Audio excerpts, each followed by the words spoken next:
Wiggy, wiggy, oh, wiggy, oh, wiggy, oh. Hold up, wiggy, oh, wiggy, oh, Cause that wiggy, oh, bitch go wiggy, oh. when I shoot, it's on you.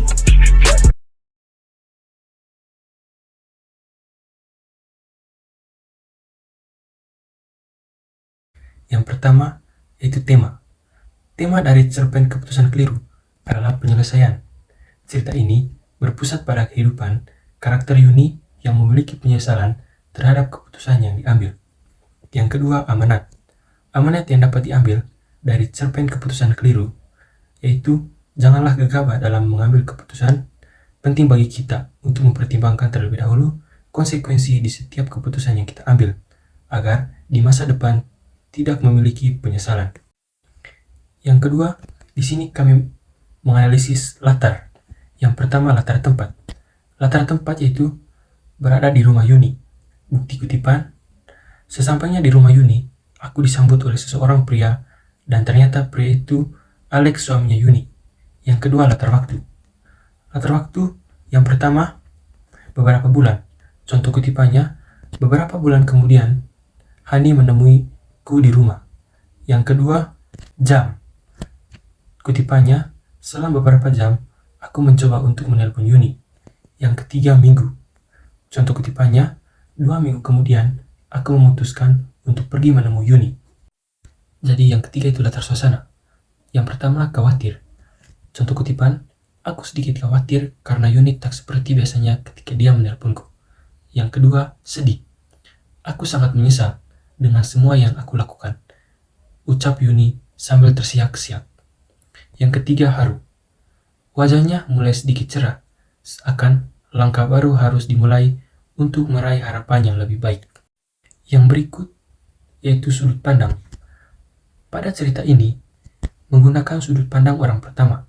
Hal ini dibuktikan dari kutipan, aku sedikit khawatir karena Yuni tak seperti biasanya ketika dia menelpon. Yang berikutnya, jenis konflik dan jenis alur. Konflik yang diangkat dari cerpen Keputusan Keliru adalah yang pertama, individu dengan dirinya sendiri. Contoh kutipan, aku memutuskan untuk berhenti kuliah karena aku merasa menjadi beban orang tuaku. Yang kedua, individu kontra dan individu lain. Contoh kutipan, aku kecewa dengan orang tuaku. Mereka tidak memperdulikan keadaanku. Yang berikut, alur yang digunakan adalah alur maju. Berikutnya adalah perwatakan. Perwatakan dalam cerpen Keputusan Keliru menggunakan metode analitik. Dibuktikan dengan kutipan, biasanya ketika Yuni mengalami masalah, dia akan langsung menceritakannya kepadaku. Dari kutipan tersebut, dapat disimpulkan bahwa Yuni ini memiliki karakter yang terbuka.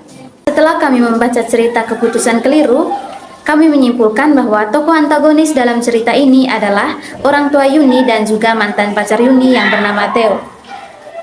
Bukti kutipan yang menunjukkan bahwa orang tua Yuni merupakan tokoh antagonis dari cerita ini adalah, Lia, aku kecewa dengan orang tuaku. Mereka tidak memperdulikan keadaanku. Sedangkan bukti kutipan yang menunjukkan Theo, mantan pacar Yuni, merupakan tokoh antagonis adalah Theo kabur ke luar negeri setelah tahu Yuni mengandung anaknya. Nah, selain tokoh antagonis, terdapat juga tokoh protagonis. Tokoh protagonis dari cerpen Keputusan Keliru adalah Yuni, di mana Yuni merupakan korban dari perilaku orang tuanya dan juga Theo, mantan pacarnya. Tokoh yang terakhir adalah tokoh tritagonis, di mana dalam cerita ini tokoh tritagonisnya adalah Lia, di mana Lia ini merupakan sahabat Yuni dan juga sekaligus menjadi penengah dan juga pendengar bagi Yuni, di mana Lia ini tidak pernah menghakimi keputusan yang diambil oleh Yuni, meskipun keputusan tersebut berdampak buruk terhadap kehidupan Yuni. Nah, teman-teman, penjelasan berikutnya adalah tentang tahapan alur. Tahapan alur yang pertama merupakan orientasi, di mana dalam cerita Keputusan Keliru, orientasinya dimulai dari paragraf pertama sampai dengan paragraf ke-7, di mana di dalam orientasi ini berisi pengenalan awal cerita dan juga pengenalan awal konflik cerita.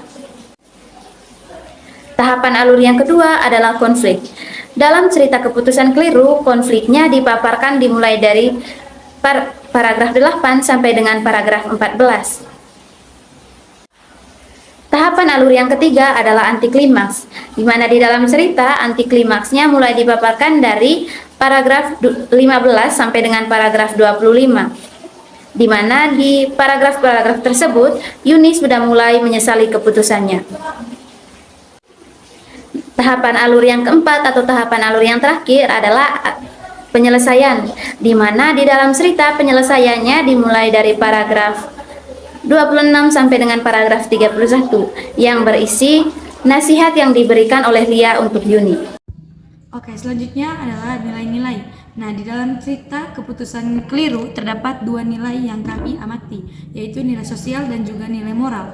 Pada nilai sosial terdapat hubungan persahabatan antara Yuni dan juga Lia, di mana ditandai dengan biasanya ketika Yuni mengalami masalah, ia akan langsung menceritakannya padaku. Selanjutnya adalah nilai moral. Nah, dalam cerita keputusan keliru, nilai moral yaitu bagaimana pandangan orang lain terhadap perilaku seseorang yang menyimpang dari moral di masyarakat. Hal ini ditandai dari dia sebentar lagi jadi seorang ibu. Gak nyangka aku dia begitu, jawab Hani sambil tertawa. Selanjutnya adalah majas yang terdapat di dalam cerita keputusan keliru. Nah, majas yang terdapat di dalam cerita keputusan keliru adalah majas simile, di mana majas ini dinyatakan dengan dialog, wajahnya mulai sedikit cerah, seakan-akan langkah baru harus dimulai untuk meraih harapan yang lebih baik. Selanjutnya adalah kritikan dari cerita keputusan keliru.